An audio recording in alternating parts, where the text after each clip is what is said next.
Olá pessoal, aqui o engenheiro Kleber Santos, iniciando mais um vídeo para o canal. E no vídeo de hoje estaremos falando sobre a classificação das instalações. Vamos dar uma desmistificada nisso aí, como funciona a classificação das instalações dentro da NR20, da norma regulamentadora número 20, que cuida da saúde e segurança do trabalho com inflamáveis e combustíveis. Beleza? Se gostarem do vídeo, deixe seu like, seu comentário, se inscreva, compartilhe, comente e tudo isso aí. Vamos lá?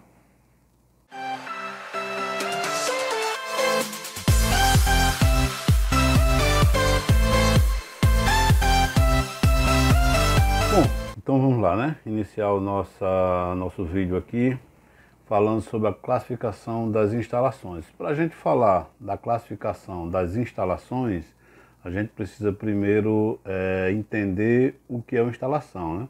E lá no glossário da NR20 fala que o que seria as instalações. Ela define como unidade de extração, produção, armazenamento, transferência, manuseio e manipulação de inflamáveis, isso sendo líquidos e gasosos, líquidos combustíveis, em caráter permanente e ou transitório, incluindo todos os equipamentos, máquinas, estruturas, tubulações, tanques, edificações, depósitos, terminais e outros necessários para o seu funcionamento. Então, é toda aquela parte física de uma empresa que se faz necessário para que a empresa possa funcionar, as instalações, todo esse detalhamento aí. E existem os parâmetros, né? Para efeito desta NR, as instalações são classificadas de acordo com a tabela 1, que vamos ver mais à frente, né? Para fins dessa classificação, são usados dois parâmetros, que são eles, a atividade e a capacidade de armazenamento, isso sendo de forma transitória ou permanente. Então, lá na tabela 1, vamos ver que primeiro é a atividade, depois a capacidade de armazenamento, que vai definir se a instalação, se ela vai pertencer à classe 1, classe 2 ou classe 3. Mas o que é atividade? Voltamos também novamente lá para o glossário da NR20 e fala que atividade é extração, produção, armazenamento, transferência, manuseio e manipulação de inflamáveis, líquidos e gasosos e combustíveis, né? Em caráter permanente ou transitório, no comércio, na indústria, no serviço. Então, as atividades são essas aí, que nós vamos tentar decifrar para ver em qual classe ela vai pertencer. E também a capacidade de armazenamento, que pode ser de forma permanente ou transitória. Retenção de uma quantidade de inflamáveis, líquidos ou gasosos, e líquidos combustíveis em uma instalação fixa, em depósito, reservatório de superfícies elevados ou subterrâneos, retenção de uma quantidade de inflamáveis envasados ou embalados, em depósitos ou armazém. Não se inclui nesta definição os tanques de superfície para consumo de óleo diesel,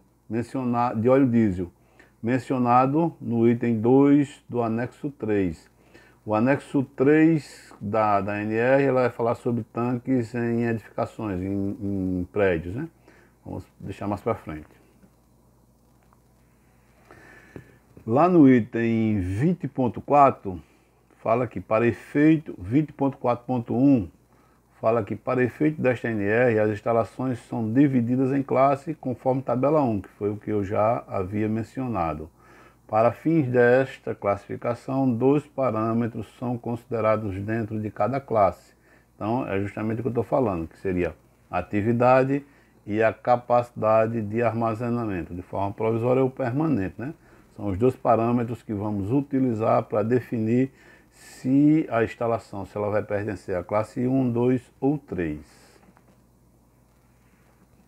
Considerando esses dois parâmetros, a norma constitui a tabela 1, que consolida as três classes. Então é só, tá um pouco redundante aqui, né? Vamos lá.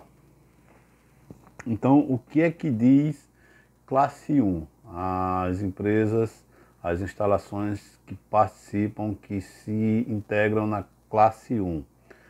Quanto à atividade, são os postos de serviços com inflamáveis e ou líquidos combustíveis. Também, quanto à atividade, distribuição canalizada de gases inflamáveis em instalações com pressão máxima de trabalho admissível, o PMTA, limitado a 18 kg-forças por centímetro quadrado. Eu peço a vocês que queiram se aprofundar mais um pouco nessas informações aí, que dêem uma visitada lá na NR13, que trata de caldeiras, vasos de pressão e tubulações. Salvo engano, lá no item 13.6, vocês vão encontrar informações sobre essa situação aí, certo? E seguindo aqui, quanto à capacidade para se enquadrar na classe 1, podemos citar os gases inflamáveis acima de 2 toneladas até 60 toneladas. O que isso quer dizer? Que antes de 2 toneladas não se enquadra na classe 1.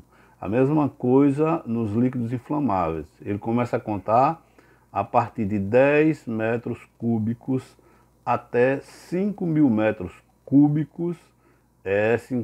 O armazenamento se encaixa na classe 1. Só para um adendo aqui, metros cúbicos, se inicia ali em 10 metros cúbicos, equivale a 10.000 litros de produto. E vai até 5.000 metros cúbicos, que equivale a 5 milhões de litros de combustíveis. Esses são os que se enquadram na classe 1. Atividade, aquelas duas atividades que eu já mencionei, e quanto à capacidade de armazenamento, essas duas que eu falei. Vamos ter algumas exceções que eu falarei mais na frente. Para se enquadrar na classe 2, então, quanto à atividade, as engarrafadoras de gases inflamáveis, atividades de transporte dutoviário de gases líquidos inflamáveis e ou combustíveis, e a atividade de distribuição canalizada de gases inflamáveis em instalações com pressões máximas admissível, a PMTA, acima de 18 kg-força por centímetro quadrado. Na classe 1, vocês perceberam que esse item aí, ele sairia de 0 até 18 kg força por centímetro quadrado. Passou de 18, já se enquadra na classe 2, essa atividade. E com relação à capacidade de armazenamento, os gases inflamáveis acima de 60 toneladas até 600 toneladas. E os líquidos inflamáveis vai acima de 5.000 metros cúbicos, que foi o que eu citei anterior, até 50.000 metros cúbicos. Então, nessa capacidade de armazenamento se enquadra na classe 2. Capacidade de atividade, quanto à capacidade de armazenamento. Esses itens aí é que fazem com que a instalação seja enquadrada na classe 2. E com relação à classe 3, quanto à atividade, são as refinarias, as unidades de processamento de gás natural, instalações petroquímicas e usinas de fabricação de etanol. Essas 4 atividades se encaixam direto na classe 3. E quanto à capacidade de armazenamento de forma permanente ou transitória, os gases inflamáveis acima de 600 toneladas e os líquidos inflamáveis acima de 50.000 metros cúbicos. Vocês perceberam aí o parâmetro, né? Foi de 0 a 60, de 60 a 600 e acima de 600. A mesma coisa os líquidos inflamáveis, né? Foi de 10 metros cúbicos a 5.000 metros cúbicos na classe 1. Foi de 5.000 metros cúbicos a 50.000 metros cúbicos na classe 2 e acima de 50.000 metros cúbicos na classe 3. Agora, para critério de classificação, o tipo da atividade enunciada, ele possui prioridade sobre a capacidade de armazenamento. O que isso quer dizer? Vamos ver um exemplo aqui. Deixa eu voltar aqui. Bom, posto de combustível, né? Ele se enquadra na classe 1 quanto à atividade. Como a atividade tem prioridade em cima da capacidade de armazenamento, mesmo que um posto de combustível ele tenha aí acima de 5.000 metros cúbicos de combustível, ele continua se encaixando na classe 1. Por quê? Porque a atividade tem prioridade em cima da quantidade, da capacidade de armazenamento. Porém, todavia, entretanto, sabemos que toda regra sempre tem exceção. Então, qual seria a exceção? Seria que está descrito lá no item 20.4.1.1.1, fala que o tipo de atividade anunciada não possui prioridade sobre a capacidade de armazenamento quando esta for superior a 250 mil metros cúbicos de líquidos inflamáveis e ou combustíveis, ou 3.000 toneladas de gases inflamáveis. Então, vamos voltar aqui para a gente entender esse termo. Voltando ao mesmo exemplo hipotético aqui do posto de combustíveis, portanto, se um posto, que é teoricamente quase que impossível, mas se um posto tiver acima de 250 mil metros cúbicos de produto, ele já sai da classe 1 direto para a classe 3, entendeu? Então a única forma que há da atividade não ter a prioridade em cima da capacidade de armazenamento é quando extrapola lá os 250 mil metros cúbicos de produto, ou no caso de gases, a 3.000 toneladas. Ok? Então vamos dar prosseguimento aqui. Isso aqui foi o que eu acabei de explicar.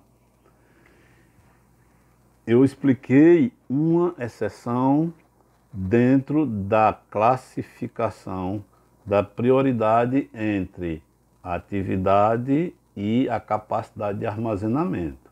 Agora, existem as exceções que está descrito lá no item 20.4.2, que remete ao anexo 2.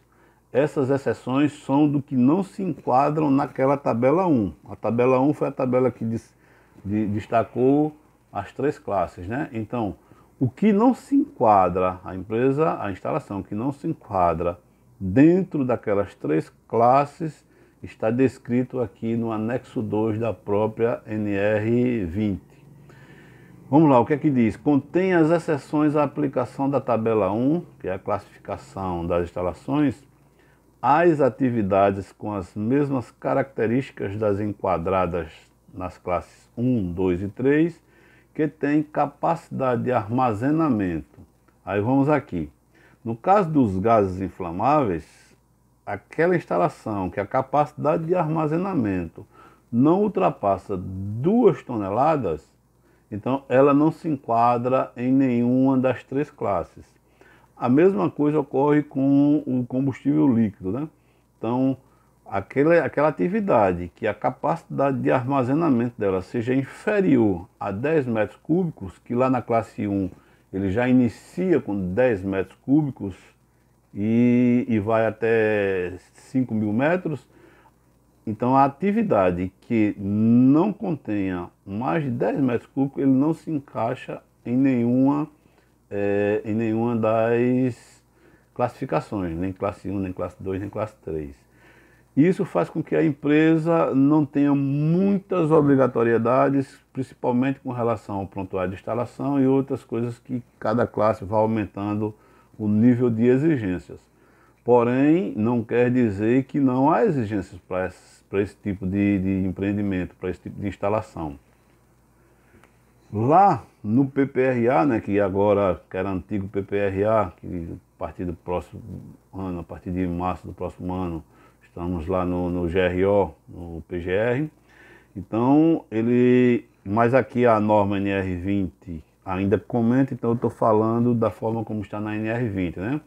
Deve conter no seu PPRA, além dos requisitos previstos na norma regulamentadora número 9, então, além dos itens que já são obrigatórios dentro do PPRA, tem que conter ainda o inventário e características dos inflamáveis e líquidos combustíveis. Isso lá no PGE já vai conter. Os riscos específicos relativos aos locais e atividades com inflamáveis e líquidos combustíveis. Os procedimentos e planos de prevenção de acidente com inflamáveis e líquidos combustíveis e as medidas para atuação em situação de emergência. Então, mesmo a atividade não se enquadrando em nenhuma das três classes, existem algumas exigências que são necessárias ser cumpridas.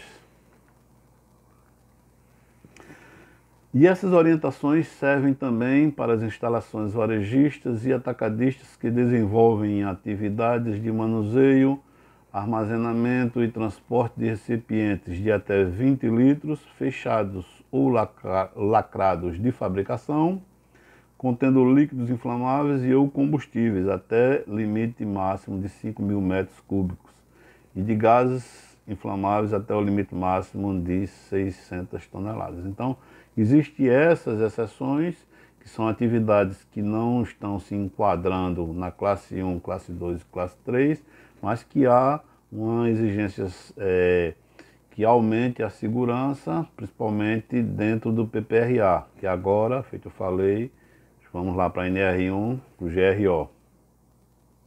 Bom, pessoal, tentei passar aqui de forma bem simplificada, bem rápida, as classificações das instalações, como são feitas as classificações para saber em que classe pertence aquele tipo de atividade, aquele empreendimento, beleza? Se gostaram aí desse vídeo, deixe seu comentário. Se tiver alguma dúvida, coloca aí nos comentários que terei o maior prazer em responder. Nos sigam lá no Instagram, LinkedIn, temos o nosso site, que é o engenheiroklebersanto.com.br e estamos aí à disposição. Forte abraço e até o próximo vídeo.